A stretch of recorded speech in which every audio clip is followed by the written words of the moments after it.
Hey all, welcome to ShareTrek. This is Raj here. I believe that the genomic sector will eventually start to improve steadily, but right now we are going through a crucial period where the hope that inflation will subside and interest rates will come down is clashing with the fear of a recession. I don't think anyone knows what is going to happen, at least I don't. Will it be a soft landing or a brief recession? We don't know for sure. I'd like to keep it real here and would rather focus on some good news from the genomics world today that can work its way into our genomic watch list while we wait for the storm clouds to clear. That said, let's get started.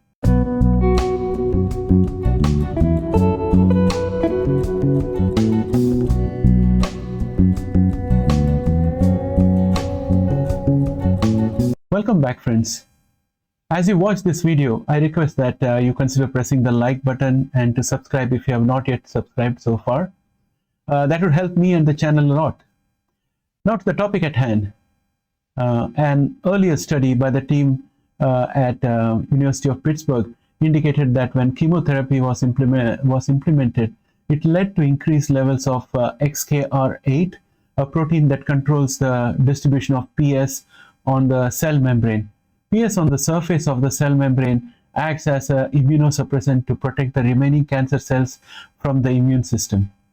Interfering with XKR8 ensures that PS does not proliferate. This in turn allows the chemotherapy to do its job more effectively and comprehensively. Taking the next step, researchers in the University of Pittsburgh have designed nanoparticles that can deliver a chemotherapy drug in combination with a novel immunotherapy to fight cancer. They call it a cancer-fighting nanoparticle. The findings from the study indicate increased anti-tumor response. But before we get too excited, let me hasten to add that the study was done on mouse model aimed at colon and pancreatic cancer. So it's going to take a while before it goes into the human models, but eventually this is going to come back into commercial pharmaceutical industry, and it's going to be a competitor to many of the CAR-T therapies that are being developed by genomic companies in our watch list. The nanoparticle was engineered to contain a short interfering RNA, or siRNA as it's called, to silence the XKR8 gene involved in immunosuppression. This is the gene that allows for the proliferation of the PS on the surface of the tumor cells. The nanoparticle also contained an existing chemotherapy drug, which is already proven drug. Earlier, chemotherapy used to be like a bulldozer. Now, with this engineered nanoparticle, the research team accomplished selective delivery of chemotherapy to target cells by coating the nanoparticle with chondroitin sulfate, CS, and polyethylene glycol, that is PEG, which enable the nanoparticles target tumor and avoid healthy cells by binding to cell receptors common on both tumor blood vessels and tumor cells, and prolonging the life or the length of time they remain in the bloodstream.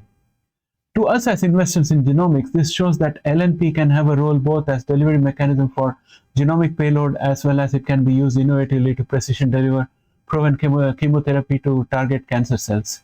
I guess just being a genomic company with a CRISPR IP and a bunch of therapies in the pipeline competing with other genomic companies is just one dimension of the game. While genomic companies come up with novel CAR-T therapies, enhancing the durability of the CAR-T within the body, and coming up with the markers, research on markers, new targeting destinations, there are other approaches as well that may achieve the same goal.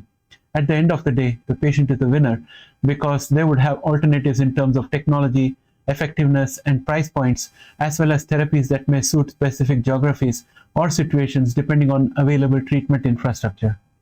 This breakthrough is sure to get out of the academic labs and into the industry soon, and will compete with CAR-T therapies and cell therapies that are being developed by companies in our watch list. Now, looking at the collective genomics pipeline of all the companies that we have in the list, here is something that I can visualize going forward. This is not a comprehensive list, but a glimpse of what I think we can look forward to in the new year. By end of January latest, I look forward to the removal of FDA hold on in submission of Verve 101. By end of February, we should have a very clear visibility on Bluebird Bio's ability to monetize Zynteglo and Skysona. They have raised more than $100 million by selling a priority voucher. They have one more priority voucher in hand that they can sell. We'll have to see what happens. We'll find all that in February.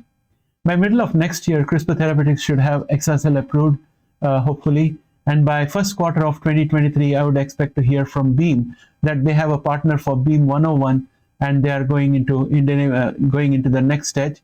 And also by end of 2022, we should see data from Beam 201. With that optimistic note, I would like to sign off for today. Have a great day. Bye for now.